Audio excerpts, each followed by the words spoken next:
Welcome back to another episode of Sipping with Sonia. I'm so glad to be here with you today.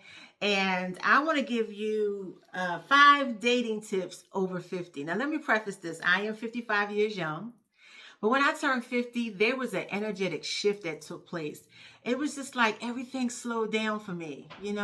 The things that used to worry me didn't worry me anymore. The things that used to bother me didn't bother me anymore. Uh, I didn't get upset over the things that I used to get upset over. And everything slowed down. I didn't feel I needed to be a part of everything. I didn't need to show up all the time. I was okay with learning to just sit in myself and relax and enjoy my time and enjoy my solitude.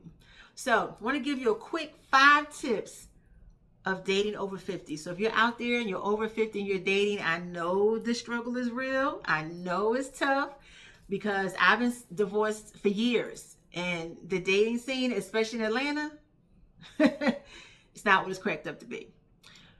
But here's a couple tips that some men need to realize about women over 50. First of all, we lived half a century and we've lived a lot of life. And there's just so many things that because of what we've gone through and what we've worked through and healed through, we're not tolerating anymore. We're not even going to give our energy and time to it anymore because, we just don't want to.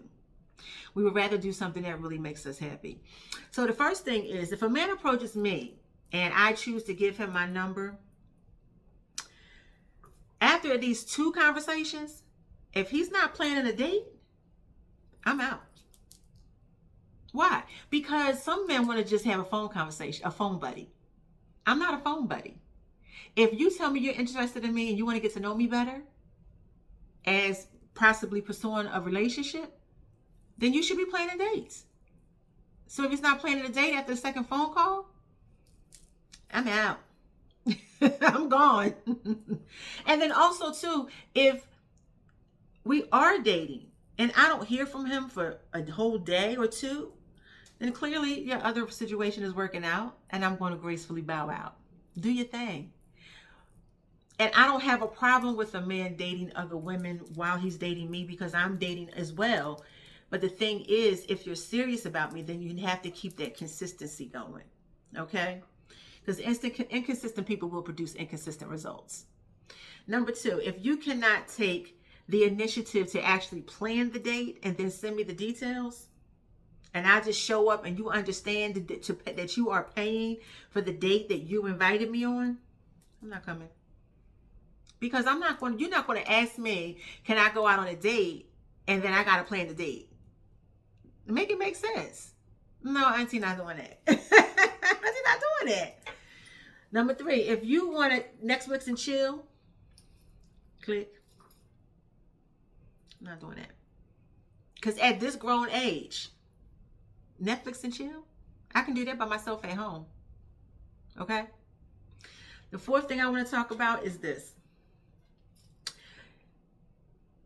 If you question me saying, what do I bring to the table? Now, this is a big controversial thing right now on all platforms, podcasts.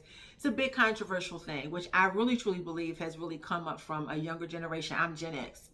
And the community that I'm from, the men understood the assignment. But these millennials and the Gen Zs, whatever, what you bring to the table, what you bring to the table. First of all, if a man asks you what you bring to the table, that means he has a deficit in his world and he's trying to find out if you can fill the void instead of him doing what he needs to do to fill those voids himself. Okay. And also, if you are in a relationship with someone and marriage is the goal, okay, or you've been dating long term and you decide to live together and they're saying, well, you got to pay half the bills. Well, how you think you're going to be the man of the house if I got to do the same amount of work you're doing? How you think you can lead me and I submit to you if I'm doing the same amount of work that you're doing? That's the first thing. The second thing is, if for some reason anything happens that I can't pay my half, things happen. People lose their jobs. They have accidents. They get health challenges. Anything can happen where you can't pay your half. So then what? They're going to divorce you because you can't pay your half? That's not a relationship. That's not a marriage. That's a business partnership.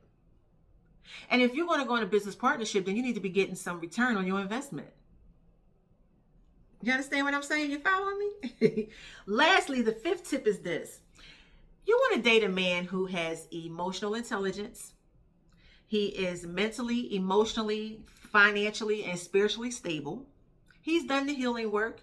He has gotten all the players stuff out of his system. He really wants someone genuinely that he can have a true connection with and build a loving, lasting relationship with, a companionship, someone that he can really enjoy the rest of his days with. And at 50, and I'm 55, I got more years behind me than I probably do have in front of me. Possibly, I don't know, I plan to live a long time. However, you got men in their 50s and 60s still playing these games. It's like, either they looking for a hospice wife or they're just looking for somebody to take care of them. And at that big age, that shouldn't be the case. And so dating a woman over 50, she's not going for that. She'd rather be by herself than to be trying to raise a grown man. We're not doing Build-A-Bear. We can't reconstruct you. We can't raise a grown man because you can't make a grown man do what a grown man should do, right? So also he understands that if he wants you to be in his world, all women are expensive. And I'm going to close with this. So he just needs to pick the one that's in his budget. All right, Auntie, love you. Great 5 tips of dating over 50. I'll see you next time on Sipping with Sonia.